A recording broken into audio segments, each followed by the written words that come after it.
Okay, so now I'm showing you this lens on a Nikon D300, and we're showing you the lens compared to a Nikon 18-55mm, the standard kit lens that comes with most low-end cameras like the D5000. So here is a D300 right here. It is a fairly large camera, especially when you have the battery grip on, like this one does. Now, for height, you can see that the 12-24 is a fairly tall lens for a wide angle, but that's normal. I mean, if you take the lens hood off, it's a decent size. Want to put it next to the 18-55. It's roughly the same height as the 18-55, but the 18-55 does have its lens, the rear lens cap on, so it's just a little bit higher. But you get an overall idea of how tall this lens is, so if it will fit in your bag or not. And if you can fit an 18-55 in your bag, you should be able to fit the 12-24, especially if you reverse the lens hood like this. It's a much wider lens, but it's not taller.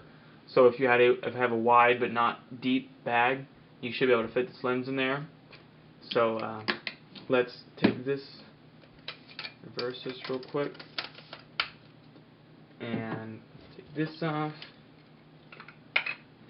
Let's take this off. Okay, so here is the Nikon D300 with the 12-24.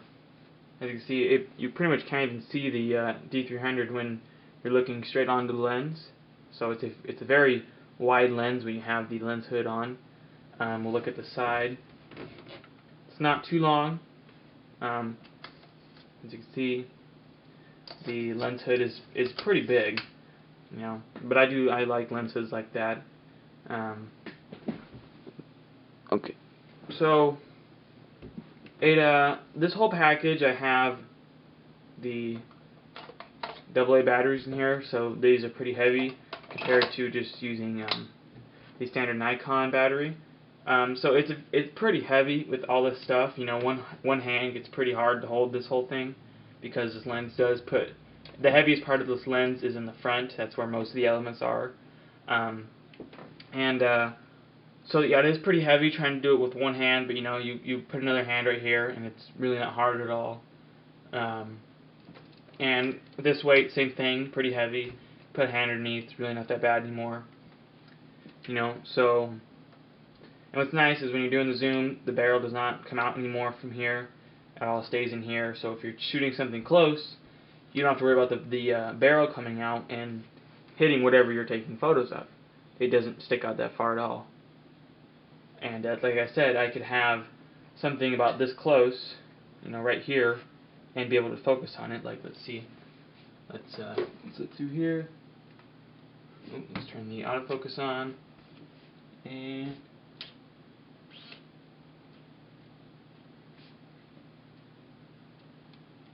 okay, right about there. Well, let's actually go to 12.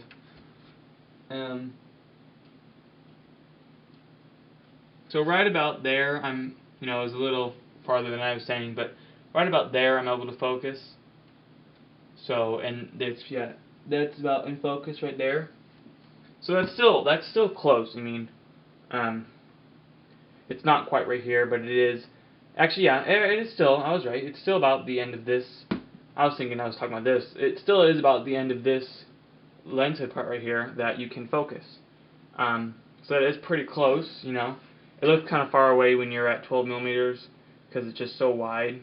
This is a very wide lens. Like right now, I'll take a picture of my setup right here from just looking where I'm sitting, which I'm sitting right next to the tripod, and I'll show you what it looks like.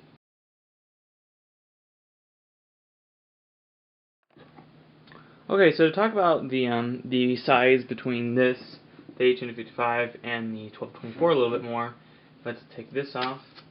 Now, the weight between these is quite different. This is a lot heavier of a lens than this lens is, and this is metal right here, unlike the plastic that the 18-55 has. And on this lens, the element moves You can see, here it is. Now you zoom in and it moves back. That's how this lens works. That's how it changes its focus. Let's put this, okay. Now if you look at this lens, it doesn't move nearly as much. This element still goes back, but it's not as dramatic as this lens. And the front element does not move on this lens. So, and one of the big things is this lens, when you manual focus it, you manual focus it up here. And this one, when you manual focus it, you do it all from here. And this has a focus viewer, unlike this lens, so you can get much more precise focus. This one you can actually say, if your object's a foot away, you can come to here, and you can go to 1 foot. Actually, I'm sorry, you can go to 1 foot right there, and now you're focusing at 1 feet. So if you're for sure your object's a foot away, you can, instead of even looking to the camera, you can just look at the lens. If your object's 3 feet away, you're going to go to 3 feet, 7 feet, and then we have infinity.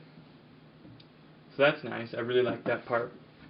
And like I said before, the lens hood reverses, most like any lens, like that.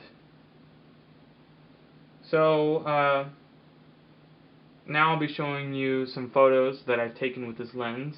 But before I do that, I'm going to put this lens on the D5000 right now and show you exactly how it looks.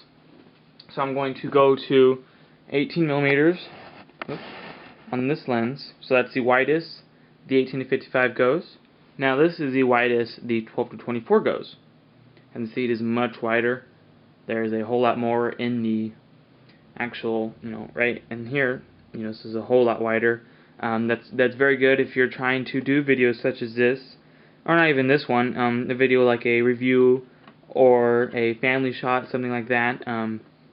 You can get everyone in the same picture. And if you're see when I'm talking about the warping, the lens gets a little warped on the outside compared to the center. If you pull it out, see how it's getting a little warped? That's just the nature of a lens like this. Especially, let's see, if the box, start to bring it here, and it does get a little warped on the outside. Especially faces. People is the worst kind of warping you can see. It's just their faces start to look a little weird. That's really the only thing you get with this lens, and overall it's a great lens. So thanks for watching my review. Goodbye.